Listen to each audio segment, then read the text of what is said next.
الله نحمده ونستعينه ونستغفره ونؤمن به ونتوكل عليه ونعوذ بالله من شرور أنفسنا ومن سيئات أعمالنا من يهده الله فلا مضل له ومن يضلله فلا هادي له ونشهد أن لا إله إلا الله وحده لا شريك له ونشهد أن سيدنا وسندنا ومولانا محمدًا عبده ورسوله أرسله الله تعالى إلى الناس كافة بشيرا ونذيرا وداعيا إلى الله بإذنه وسراجا منيرا أما بعد فأعوذ بالله من الشيطان الرجيم بسم الله الرحمن الرحيم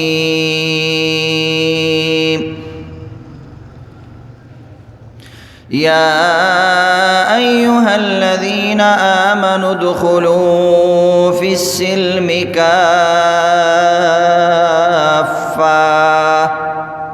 صدق الله العظيم. طول حاضرین درود شریف وائے. اللهم صل على محمد وعلى آل محمد وبارك وسلم. محترم سامعین کرام، بحیثیت مسلمان ہر انسان ل اسلام او اسلامی احکامات زده کول لازم دی، بالخصوص په عباداتوں کی، معاملاتوں کی اور رہن سہن او معاشرت کی د مسلمان او د غیر په زندگی کې فرق پکار دی.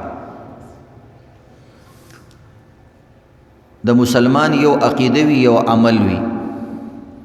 عقیده د مسلمان پزړه کې او په دل او په دماغ کې پټه پرته وی نخ کاری، د مسلمان عمل خلقو تخکاری. نو د دې وجې نه عزتمندو عمل بدا سے اسلامی عمل کے چې مسلمان داغې نه پیژندل کیږي. عقیدی چې کوم دی مثلا کلمه د ندی ته وی اقرار بندگی او موز او دا نور عبادات په اسلامی طریقه باندې کول دی ته وی اظهار بندگی. نو مسلمان به اقرار بندگیم کوي، اظهار بندگی بم کوي، او دا د بندگی اظهار خلقو تخکاری. نو دیو جی نه چې په کومه مسله نه پوهیږي او په کومه خبره نه پوهیږي، د نن سبا په دور کې چې یو انسان انپړه پاتې شي اسلامی حواله سره او بے خبره پاتې شي او په غفلت کې پاتې شي، انتهایی د افسوس خبره ده. ځکه الحمدلله د دنیا ګډ ګډ ته اسلامی احکامات او اسلامی خلق ورسېدل. په خپل باندې د آواز په ذریعہ، د انټرنیټ په ذریعہ او نور جدید ذرائع ابلاغ چې څومره طریقې دي په هغه طریقو باندې اکثر ذهنونو ته د دین آواز ورسېدو. په دې وخت کې که په 15 منټه کې دننه ته یو عالم سره رابطه کول غواړي تا ته آسانه ده. که ته په جیل کې دننه، که ته په سفر کې، که ته په دکان کې ناستې، که ته کور کې ناستې، یخنی د بارم نشي وته، سخت گرمی دا د اے سی کمرې نه بارم نشي وته، او ته چې اسانۍ سره ماته یو مسله معلومه شي، نو هم عزتمندو چې کم موبایل تاسو پکاروي او استعمالوي، د دې په ذریعہ باندې تاسو یو جید عالم سره رابطه کولای شي. دیو جن د خپل علاقو او د پیجانګلو چې کم عالمانی دا غوي نمبر ځان سره موبایلونو کې اولی کوي او هغوی ته په وخت ضرورت تاسو رابطه کوي. فاسألوا اهل الذکر ان کنتم لا تعلمون. الله وی چې نه پوهیږي نو دا د ذکر والا خلق شته کنه، علم والا خلق شته، هدایت والا خلق شته، دا غوی نه تپوس کوي. دیو جن د قیامت پرسته دا عذر نشي پیش کولای چې ما ته پته نه و. نو الله وی دا خو نورم خطرناک خبره، یو درته پتم نه و او بل دې پتم نه لګوله. ته لاړ شه مثلا د ټریفک اصول دا دي چې تا غلطي وکړه پرچه درکوي. نو چې ته په لاره روانې غلطي د نه وشوه، د ټریفک پولیس ته ووایه خیر دی ما نه غلطي وشوه پوه نه شوم، نو هغه وایي نه تاوان به ورکې. که بیا ورته دا خبره وکړې چې ما ته پته نه وه چې دا اصول دی، نو بس بیا دله ډبل پرچې درکوي. ځکه وایي تاسو ډرایوینګ لایسنس نشته، تا اصول نه دي زده کړي د ډرایوینګ، نو یو دی دا ځان له پرچه شوه، او دویم چې د کم خلاف ورزي د قانون کړي د هغې دله ځان له پرچه درکوي. وایي تا ولې د ډرایوینګ اصول نه دي زده کړي؟ نو د دې وجې نه عزتمندو خپل دین زده کول. یو انسان وایي زه مسافر یم او دلته زمونږ د مذهب مولیان نشته، نو عزتمندو هم بارني مسافرو سره اکثر لوی لوی موبایلونه وي. هلکه دا موبایلونه صرف تاسو ګانو بجانو دپاره ساتلي، دا موبایلونه صرف سیل سپاټې او تصویرونو دپاره وباسلي. په دې کې د هر چا دپاره ځای شته، د یو عالم دپاره پکې ځای نشته. نو د دې وجې نه عزتمندو اوس رابطه اسانه شوې ده. دا عذر نه دی زه نه پوهېدم ما ته پته نه وه. که ته وایې چې زما تعلیم نشته، نو ستا د بچو تعلیم دی، هغه ته وایې دا مسله ماله معلومه که. تاسو یقین وکړئ چې تاسو مثلا یو مسله زده کول غواړئ، هغه تاسو هغه الفاظ صرف ورکوئ، تاسو ته به د هر مذهب مولا په هغه مسله راشي. نو دی وجې نه د هر مذهب د عالم نه خلک پوښتنه کولی شي، که اهل حدیث ته اهل حدیث مولا راشي، که پنجپیری دی او اشاعت والا دی د هغوی عالم هم پرې راشي، دیوبندي عالم، بریلي عالم، چې کوم ستا د مذهب عالم وي او تا باندې چا زړه دې وبس کي او مطمئن کېږي د هغه بیان واوره. ځکه علماو زندگی ورکړې دي علمونو لا، نشر و اشاعت لا، تبلیغ لا، نو د دې نه فایده والی عزتمند. دی حوالې سره درته یو څو مسلې بیانوم، خلک تپوسونه کوي. اول مسله عموما هغه خلک چې بهر اماراتو کې او مسافر دي په نورو ملکونو کې دي، د اکثرو کسانو د شپې ډیوټیاني، دا تپوس کوي چې د تهجد مونځ څه وخت دی او کم ټایم نه کم پورې کېږي او د تهجد څو رکعاته دي. نو عزتمندو د کومو خلکو چې ډیوټیانې دي، تیاره د شپې ډیوټي کوي، یا دغه رنګ چا باندې الله رب العزت دا نعمت کړي چې د شپې د راپاسېدلو توفیق یې ورکړي،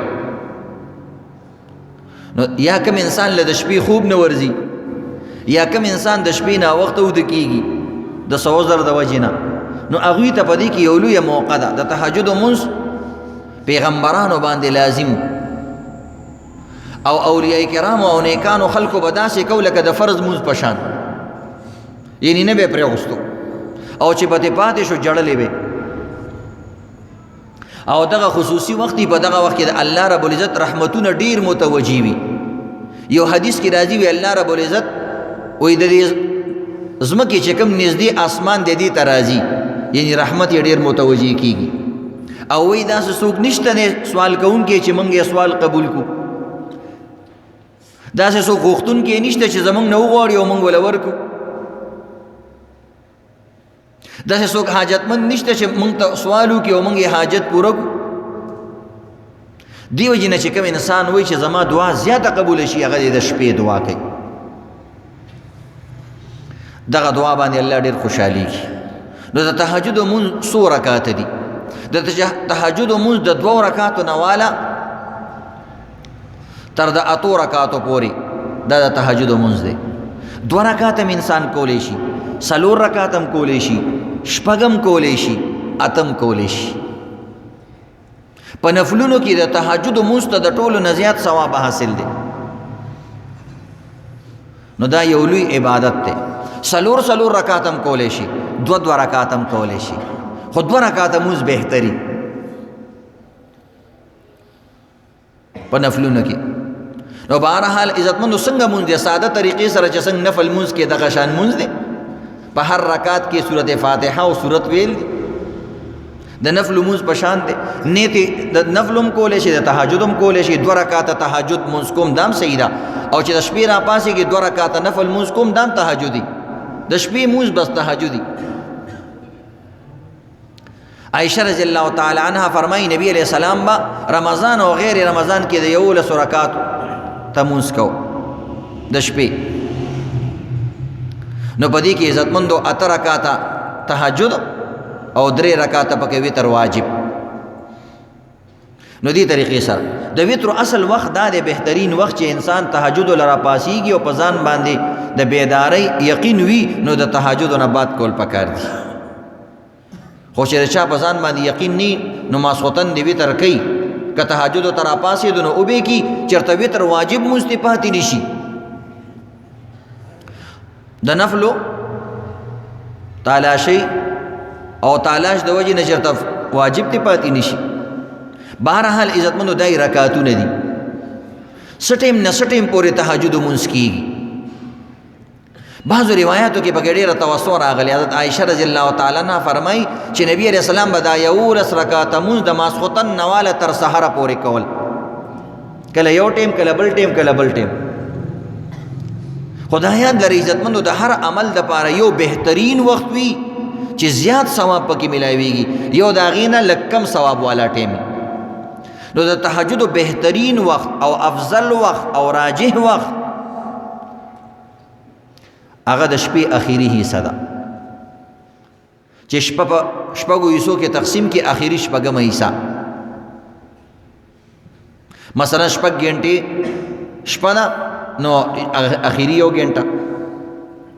د سحر اذانونو ته نږدې، یعنی د سحر ټیم چې داخلي کېږي ته نږدې وخت کې تهجد کول ډیر افضل لري، فضیلت لري. موږ چې ورته د پېشمني ټیم وایو، څوک ورته پېړشامې وایي، څوک ورته پېشمنۍ وایي، سحري ورته وایي. دغه ټیم کې د تهجد مونځ کول زیات ثواب لري. وجه دا د عزتمندو دغه ټیم کې سحر مونځ نږدې وي، نو تا نه سحر مونځ هم قضا نشي، د هغې اهتمام هم وشي او د تهجد اهتمام هم وشي. د دغه وخت ډېر فضیلت راغلی. البته یو انسان مثلا بعضې کسان دا وایي چې اوده شوی نه وي او راپاسې او بیا د تهجد مونځ کوي، نو دا تهجد نه دي. بعضې کسان وایي د تهجد دپاره خوب لازم دی.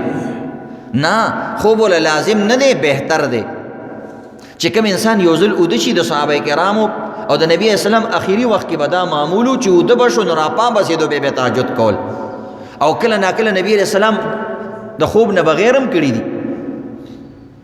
نو د دې وجې نه چې د کومو خلکو عذر وي، مثلا ناوخته پورې ډیوټي ده، یا یو سړی دی بیمار دی، یو ښځه د خوب نه ورځي، یا مثلا کار خدمت کې لګیا د ناوخته شو، یا سټډي کوي، یا بل داسې څه عذر د وجې نه انسان اوده نه شو او د شپې رحیان شو چې د تهجد ټیم دی، نو د بغیر خوب کولو نه هم تهجد مونځ کولی شي.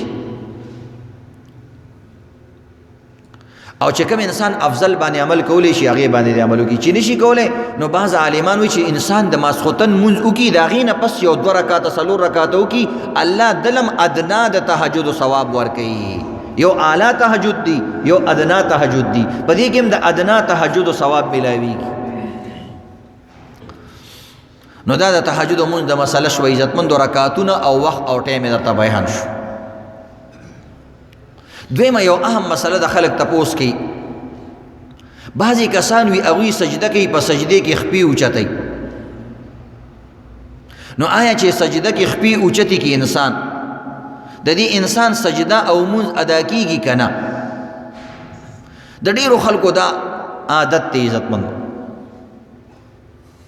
اکثر موږ او تاسو ځان نه خبر نه یو، خپې اوچت اکثر کسان اوچتوي.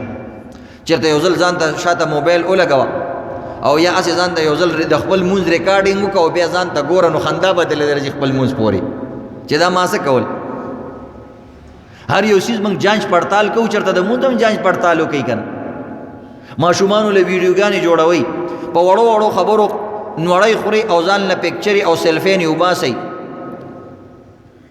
او د وړوکي وړوکي څیز عزتمندو ریکارډینګونه کوئ. چېرته د مونځ ریکارډینګ ځان له په دې مقصد باندې وکړه چې زما مونځ څنګه دی، صحیح دی که نه. موږ بل پورې خاندو دا څنګه مونځ کوي، چېرته خپل مونځ هم وګوره. دا یاد لري عزتمندو په سجده کې نبی علیہ الصلوۃ والسلام وی ما ته حکم شوی دی چې په سجده کې وزې نه لګول لازم دي. ما ته وی حکم شوی دی یو سر لګول، نو په سر کې تندې او پوزه راځي، دواړه لاسونه لګول نو دا 3 شو، او 2 ګوتنیو سره لګول دا 5 شو، او 2 خپې لګول د خپو ګوتې لګول دا 7 شو. اوس ځایونه ما په سجده کې لګې چې صحیح سجده کې. بعضې کسان خپې اوچتې علماو لیکلي دي چې کم انسان بعض وخت کې موږ تاسو ته دلایل نه بیانوي ځکه تاسو عوام یې، اکثر عوام خلک اوري، نو هغوی ته خلاصه د مسلې چې بیان شي نو هغوی ته فایده وشي.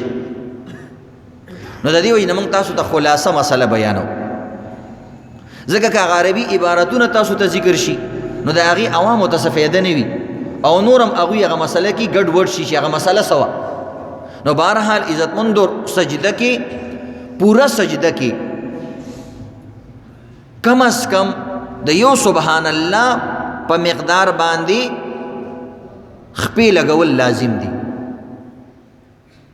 که یو انسان مکمل سجده وکړي او په مکمل سجده کې د دې خپې د ځمکې نه بره وي، یو ګوتې هم په ځمکه نه ده لګولې، نو د دا سجده نه ده ادا شوې، نو بیا به څه کوي؟ سجده به بیا کوي یو،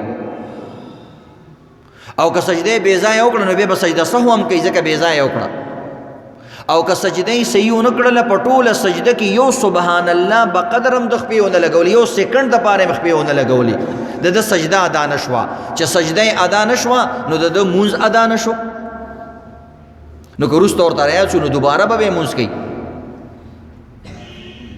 هسې په سجده کې خپې اوچتول دا مکروه تحریمي دي، مکروه تحریمي حرام ته نږدې. او بعض علمانو لیکلي دي چې کوم انسان په سجده کې هسې خپې اوچتې کړي په کار دا دی چې دوباره مونځ وکړي. خو نه، توسع پکې شته چې یو انسان خپې مکمل په سجده کې اوچتې کړي، یعنی یو سیکنډ له یو ګوته مو نه لګوله نو بس بیا سجده نه شوې. که یو ګوتې هم لګولي 2 ګوتې هم لګولي نو مونځ هغه ثوابونه خو د دپاره نشته، ځکه خلاف آداب مونځ کوي، خلاف سنت مونځ کوي. پورا سجدې کې خپې لګول سنت طریقه ده، پیغمبري طریقه ده، نو د پیغمبر د طریقې نه د خلاف مونځ وکړو. البته که ګوته دې لګولې وي نو زه ستا مونځ هغه فرض ادا شو، دوباره مونځ پکې نشته. دې وجې نه بعضې کسان زیاتی کوي لږ شان خپه دغه اوچتې شوي مونځ دې نه دی شوی. ها، مونځ یې خلاف سنت دی خو مونځ یې ادا شوی دی. نو عزتمندو سجدې کې خپې لګول پکار دي. ښځو له پکار وي، سړي له پکار وي چې دا ګوتې راماتې کړي، او ښځو له پکار وي چې ښي طرف ته خپې ویستې وي. هغې کې هم کوشش کول پکار وي ښځو له چې دا ګوتې داسې راماتې کړي وي چې قبلې ته سیده وي. نو بهرحال عزتمندو دا د سجدې متعلق درته دا بیان وشو.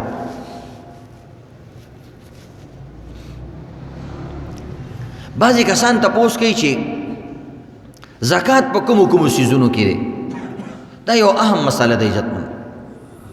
نو د دې لپاره دا یو قاعده بیانو چې هغې سره به تاسو ته خپل زکات څیزونه شمارل او د هغې اندازه لګول اسان وي. 4 قسمه مالونو کې عزتمندو زکات دی. اسانه خبره. یو عزتمندو سونه کې، دویم چاندی کې، دریم کرنسی چې د هر ملک کرنسی او پیسه او روپۍ وي، او 4م قسم تجارتی مال چې کوم څیز ته خرڅې او د خرڅون دپاره یې راوړی دی نو دې څیز ته ویل کېږي تجارتي اموال، تجارتي مالونه.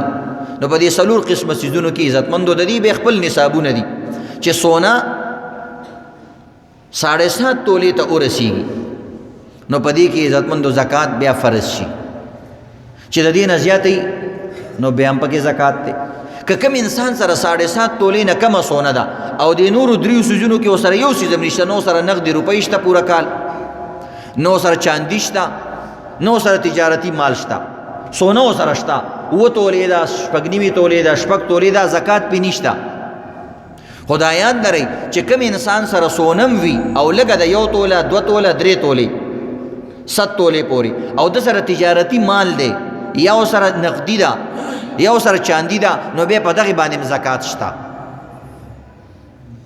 نو فی الحال مې راته آسان څنګه ځان سره چې کله زکات وباسي په کومه ورځ تا کال پوره شو مثلا ته په رمضان کې حساب کې اسلامي میاشتو کې حساب کوئ ځکه اسلامي کال د دې نورو کلونو نه 11 ورځې کم وي نو صحیح حساب په دې سره راځي نو مثلا یو انسان د رمضان په اوله ورځ باندې زکات حساب کوي نو رمضان چې اوله ورځ راشي خپل سونه به ځان سره وګوري چې څومره ده هغه ځان سره ولیکي بیا به ځان سره نقدي روپۍ هغه به ولیکي بیا به چې کوم دی تا تجارتي مالونه دي هغه به ولیکي او دا څلور قسمه څیزونه به ځان سره ولیکي مثلا څلور وانه څیزونه چې تا راجمع کړل 10 لک روپۍ شوي نو به د 10 لک روپو زکات په ورکړي 2.5% زکات وي 40% زکات وي آسان کار نه سبا دا دی چې تا سره څومره روپۍ جوړې شوي هغه په کیلکولیټر کې ولیکا موبایل کې کیلکولیټر راوباسا چې مثلا 10 لک روپۍ دي 40 تقسیم کا 40 باندې ډیوایډ تقسیم کا بدغه ستا زکات شو تو څګور 40 باندې تقسیم کا سودی راځي 2.5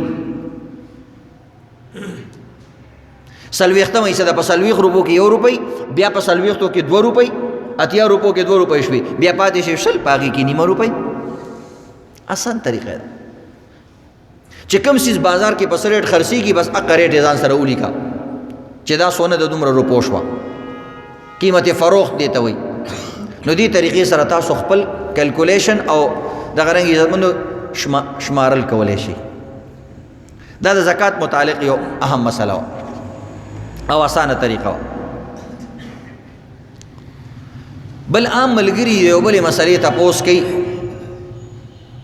او دا داسې مسله ده چې د ژوند د هر انسان سره تړلې مسله ده نارینه سره زنانه سره واده کړو سره غیر واده کړو سره بوډاګانو ځوانان ورچا سره او ډېر اهم مسله ده د استخاره مسله ده چې استخاره څه ته وایي او د استخاره کولو طریقه څه ده د استخاره معنا ده د الله نه خیر طلب کول او خیر غوښتل خدای پاک خیر را ترا پیښ کی نو د دې لپاره دا عمل کول دي او گویا کہ اللہ سره یو مشورہ کول دی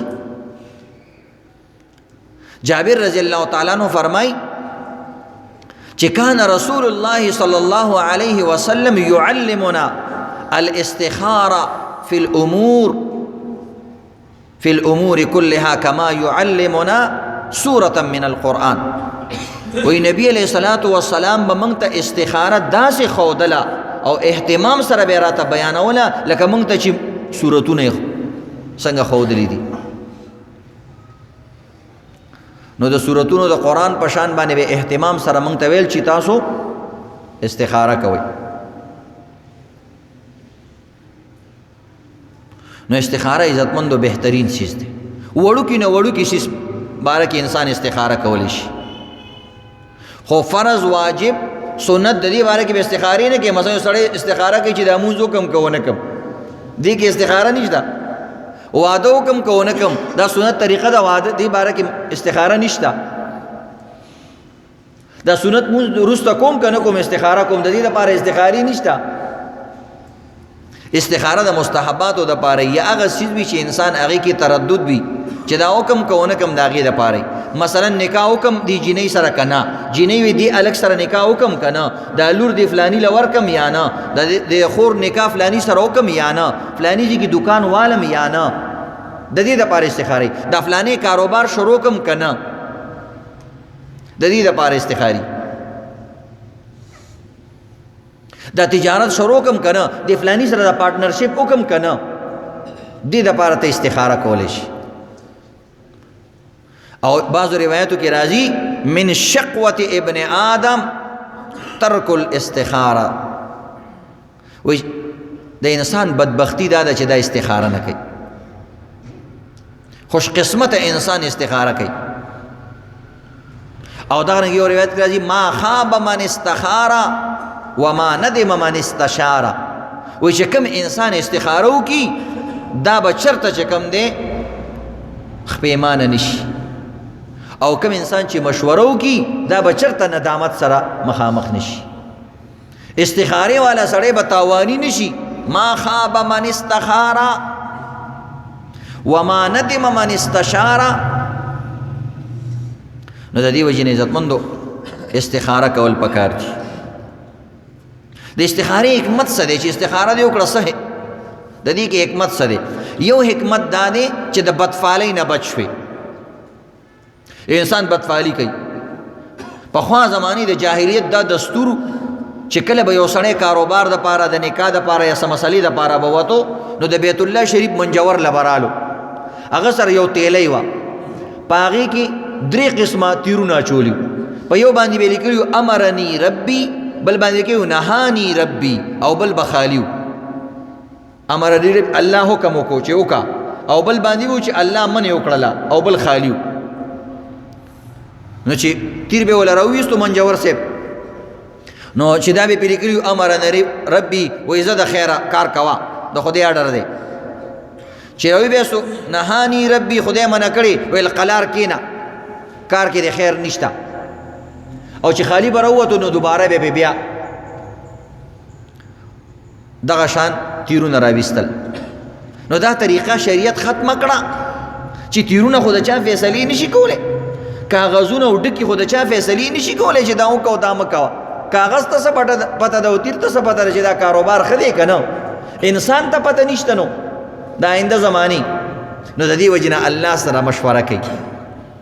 نو نبی علیه الصلاة والسلام دا طریقه چې کوم دی امت ته وښودله نو د بدفالۍ نه د انسان نجات شي. دویم دا دی د انسان فرشتو سره مشابهت راځي.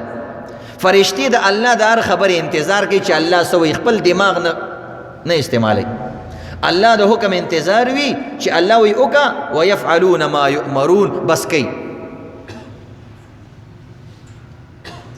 او لا يعصون الله. د استخارې طریقه څه ده؟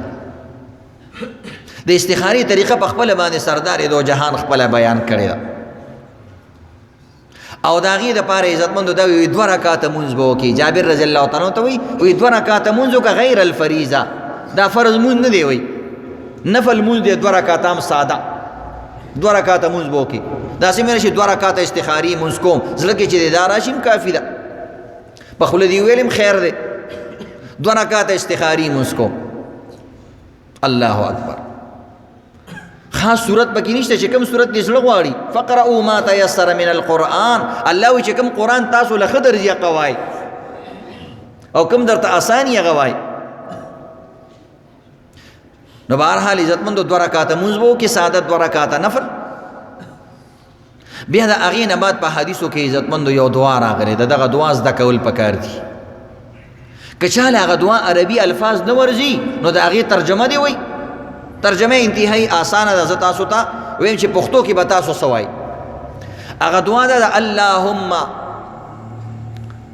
استخیرک بعلمک واستقدرک بقدرتک واسألک من فضلک العظیم فإنک تقدر ولا أقدر وتعلم ولا أعلم وأنت علام الغيوب اللهم إن كنت تعلم هذا الأمر خير لي في ديني ومعاشي وعاقبة أمري وعاجلي وآجلي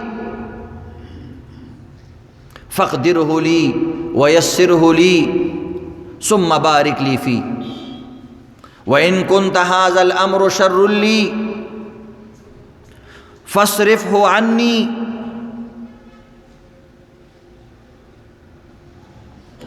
واصرفني عنه واقدر لي الخير حيث كان ثم رزني به.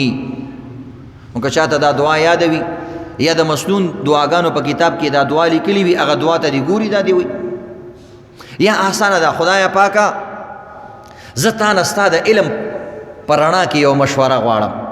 آسانه پښتو کې ویل خدایا پاکه ستا علم ډېر زیات دی زه ستا نه ستا د علم په رڼا کې او ستا د علم په وسیله باندې یو خیر غواړم او تا نه یو طاقت غواړم ځکه ستا طاقت ډېر زیات دی ستا علم ډېر زیات دی ته پوهېږې زه نه پوهېږم ستا طاقت شته زما طاقت نشته د الله حمد و ثنا به بیان کړي ساده خبرې دي او بیا خدایا پاکه که دا فلانې کار پاروی کې ویل شي هاذه تجاره، هاذا البيع، هاذا النکاح، کني شل پښتو کې خدای پاک د فلانې نکاح، د فلانې تجارت، د فلانې کالج، د فلانې سکول دی کې داخله والم، د فلانې ملک لاړ شم لاړ نشم.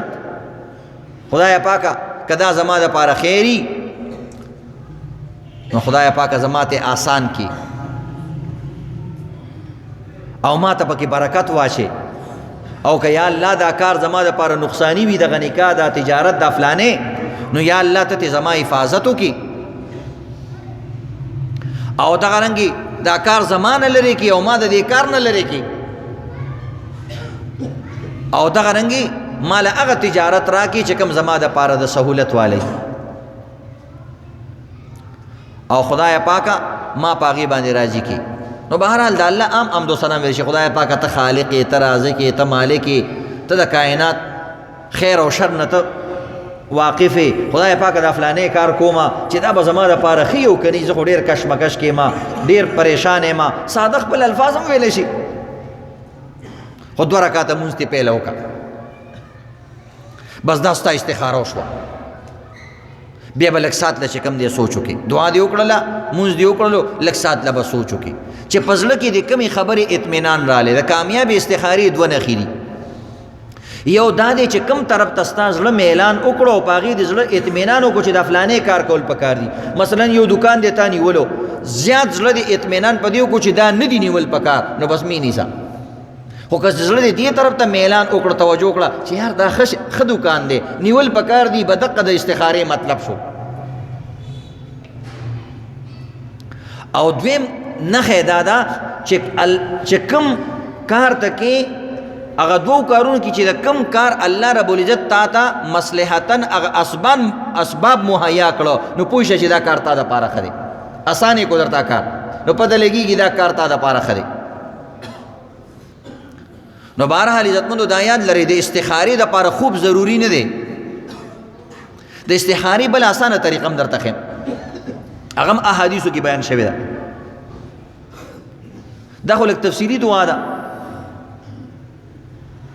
د استخارې دپاره خوب ضروري نه دی چې انسان خامخا به وده کېږي.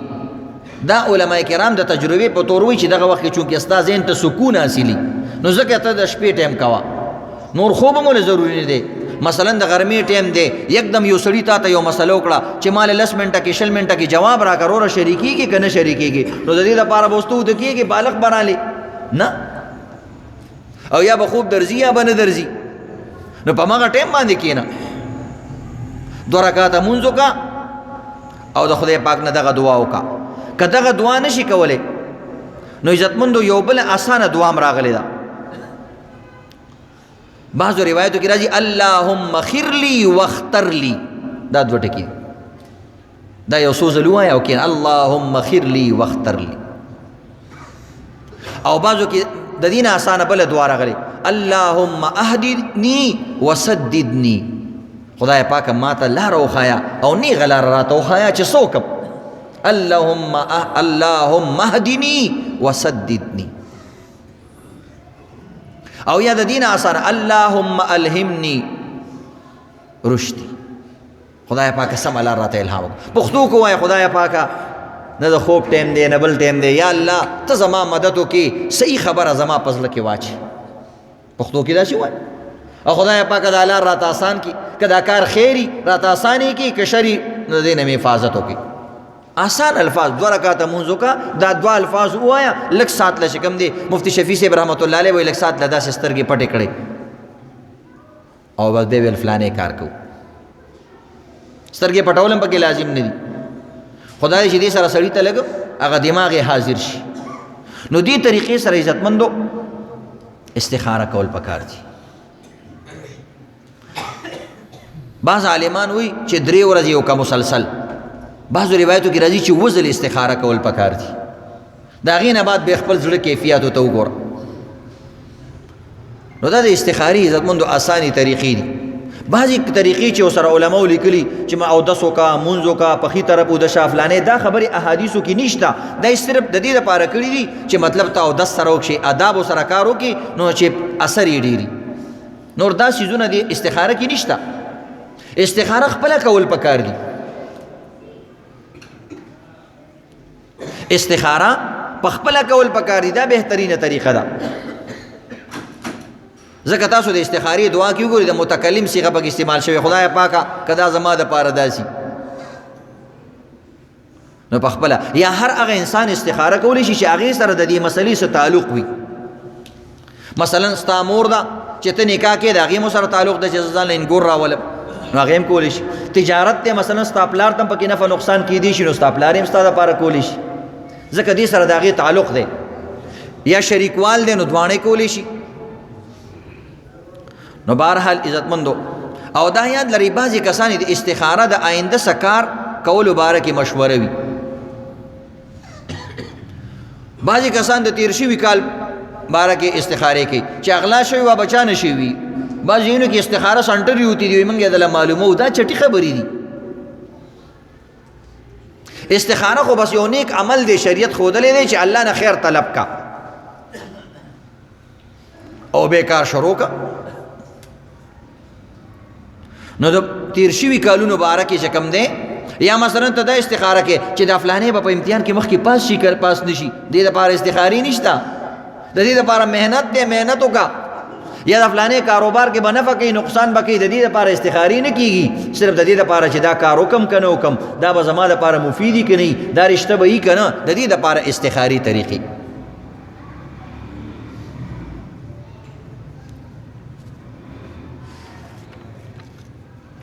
نو بهرحال عزتمند د خپل زندگی د شریعت طریقو مطابق تیرولو دپاره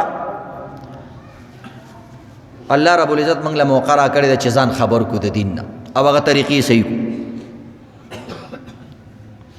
د مسلمان یو عمل دا عزتمندو د د هدایت ذریعه ګرځي او د نورو خلکو د هدایت ذریعه ګرځي چې صحیح طریقې سره کوي.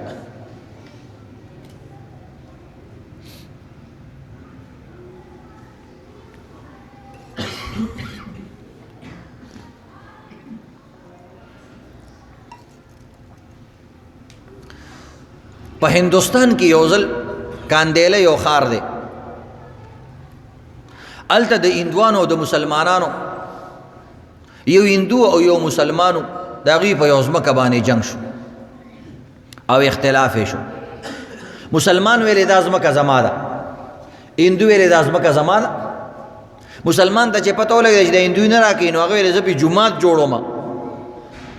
نور مسلمانانو مو سره ملګري شو چې لکه د جومات دپاره خبره روانه ده چې دا کیس مسلمان وګټي. هندو ویلې زه پې مندر جوړوم. نو پیره انفرادي خبره وه، بیا اجتماعي خبره ترې جوړه شوه. د دوو قومونو یو بل سره په اختلاف پیدا شو، جنگ پیدا شو. هندوان هندو سره ملګري شو، مسلمانان مسلمان سره ملګري شو چې بھئی زمونږ ورور بھئی سړی دی او یو نیک مقصد دی د دین کار کول دی، جومات جوړی. هندوان خپل هغه ورور سره ملګري شو. هغه وخت کې د انګریزانو حکومتو دا کیس عدالت ته لاړې، انګریزي عدالت ته. نو انګریز چې کوم ججو هغه هم حیران شو، ویل که دې کې اوس فیصله د مندر کو یا د جومات کو، نو مسلمانانو او هندوانو کې خونریزي جوړیږي، د یو بل وینه به توی شي او ډیر زیات فتنه فساد به دې سره جوړ شي. نو لہذا هغه انګریز جج دی مسلمانانو ته او هندوانو ته مشوره ورکړه چې تاسو خپلو کې څه ساز باز وکړئ او داسې څه طریقه وکړئ چې د دواړو جوړه راشي. او دا کیس عجیبه کیس دی.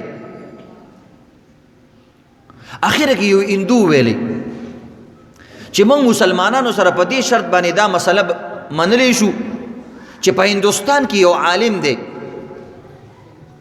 مفتی الهی بخش کاندیلوی رحمت الله علیه، هغه راوغواړئ، هغه دې ګواهي ورکړي. که هغه وویل چې دا ځمکه د دې مسلمان ده، بس لہذا زه به دا ځمکه ورکوم، مسلمان دې په جومات جوړ کړي. که هغه عالم دا خبره وکړله چې دا ځمکه د دې هندو ده، نو بیا به په دې باندې مندر جوړېږي.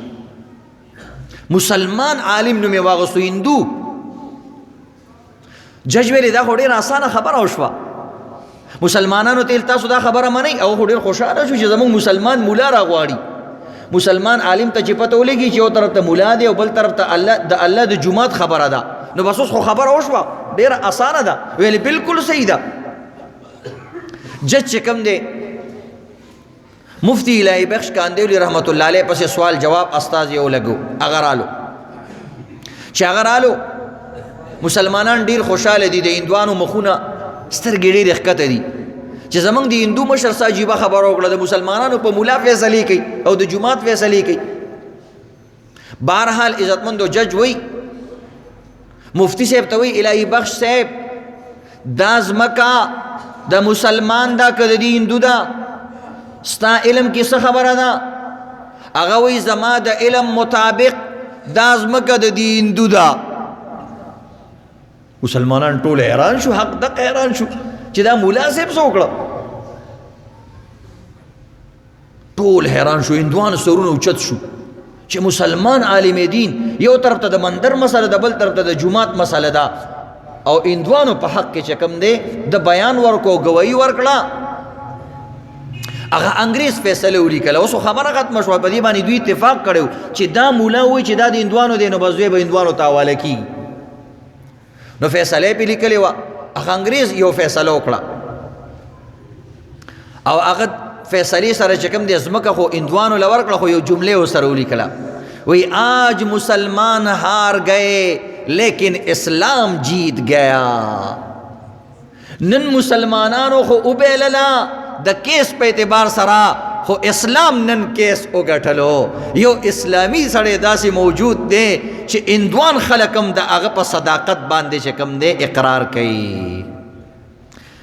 مسلمانانو بیشک وبیلله خو اسلام وګټله.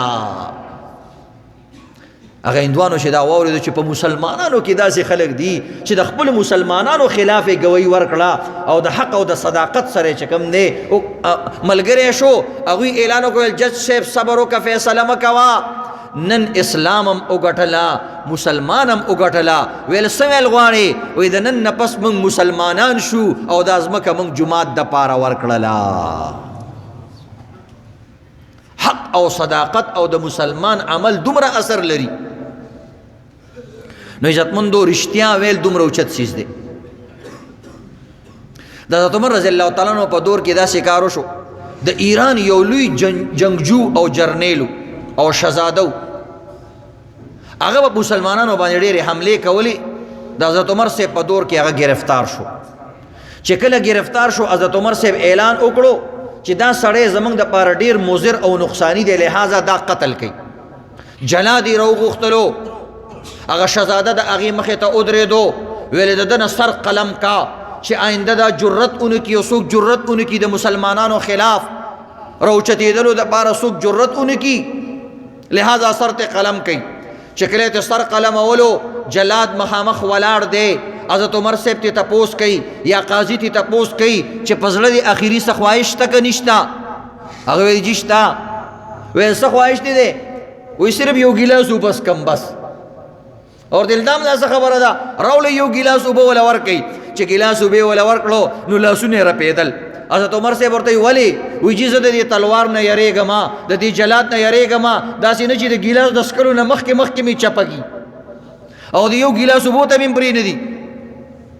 او ورته نه داسې خبره نشته دی، زه تا سره واده کوم تر څو چې تا دا ګیلاس اوبه نه وي څکلي موږ به تا نه قتل کوو، مه یریږه. هغه ورته داسې خبره ده؟ ویل بالکل. جلاد صاحب ته کېناستو، هغه چې ګیلاس راواغستو په ځمکه باندې ټول ګیلاس اوبه توی کړلې. ټول ورته حیران شو چې دا کام کار شو. حضرت عمر صاحب ته وایي قصه ختمه. وایي تا خو ویل چې اوبه پکار دي. ویل جي ته خپلې خبرې ته سوچ وکړه، تا ویلیو چې تر څو پورې تا دا اوبه نه ایسکري زه به دې نه قتل کومه. ما اوبه ونه څکلې، په ځمکه مې واړولې، ځمکې ټولې جذب کړلې، اوس ته ما نشي قتل کولی.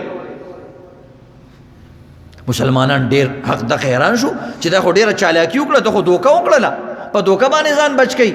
حضرت عمر صاحب وایي لږ صبر وکوي. وایي ته سوچ وکړه تا ما سره واده کړې ده چې څو پورې تا دا اوبه نه ایسکري زه به دې نه قتل کوم.